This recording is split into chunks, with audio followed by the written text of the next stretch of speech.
Dalam dunia yang selalu berubah, ingatlah, Tuhan adalah kebenaran yang tidak pernah berubah. Waktu aku takut, aku ini percaya kepadamu Tuhan. Mazmur Daud. Ingat, dalam hidup ini jangan lupakan apa yang benar demi apa yang nyaman. Kebenaran dan kenyamanan itu tidak sama. Pilihlah kebenaran di atas dari kenyamananmu. Tahukah Anda, kesepian yang paling parah adalah merasa tidak nyaman dengan diri sendiri. Apa akibat bila kita tidak bisa menerima diri kita sendiri? Pertama, pasti kita tidak percaya diri karena menganggap diri kita tidak sempurna, tidak peduli betapa cantiknya kita dalam penilaian orang lain. Kita suka mengeluh dan mengkritik diri sendiri, lalu beralih fokus pada pakaian atau berdandan berlebihan. Yang kedua, dia akan menjadi orang yang sulit dicintai karena merasa tidak aman, insecure, karena meragukan apakah orang mencintainya. Ia juga sulit mencintai orang lain karena tidak bisa mengasihi dirinya sendiri. Ketiga, kita tidak bisa percaya Tuhan sepenuhnya karena kita tidak terima apa yang telah Tuhan jadikan di dalam hidup kita. Kita tidak bisa percaya bahwa Tuhan itu baik, tidak bisa bersyukur pada Tuhan, apalagi mempercayakan diri kita pada Tuhan. Cinta dan romantisme bukanlah sebuah permainan dan hiburan untuk memuaskan diri, tetapi sebuah tanggung jawab dan komitmen yang kita berikan pada seseorang yang akan kita pilih seumur hidup kita menjadi pasangan kita. Semakin kita memberi investasi dalam pernikahan, semakin pernikahan kita menjadi berharga.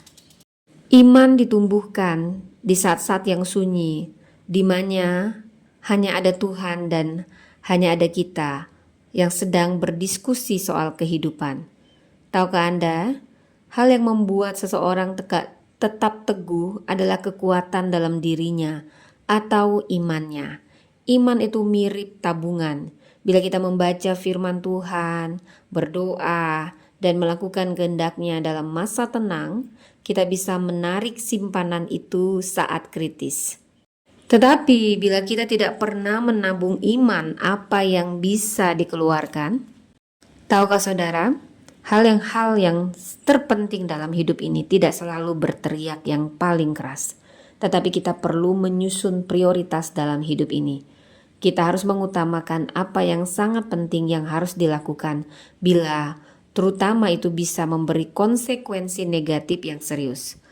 Kemudian hal-hal yang penting ini perlu dilakukan walaupun tidak sepenting dari hal yang sangat penting karena tetap mempunyai konsekuensi negatif bila tidak dilakukan. Kemudian hal-hal yang baik untuk dilakukan tetapi tidak sepenting hal yang penting yang sangat penting di awal. Kemudian kita harus belajar mendelegasikan tugas pada orang lain. Eliminasi yang memungkinkan supaya kita punya waktu lebih. Tahukah Anda, dalam 3 kata kita dapat membuat kesimpulan semua yang kita pelajari tentang hidup. Hidup berjalan terus. Dalam hidup ini berbagai tragedi dapat terjadi. Ada ketidakadilan, kekejaman, dihianati, patah hati, dan sebagainya. Jadi, bagaimana kita menyiasatinya? Itu tidak bisa dihapus, tetapi bisa diubah.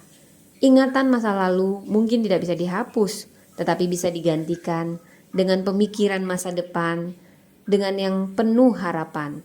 Fokus pada apa yang perlu dilakukan saat ini, dan bangun impian yang baru. Yang kedua, kita butuh dukungan orang lain. Ini sangat penting dalam pemulihan.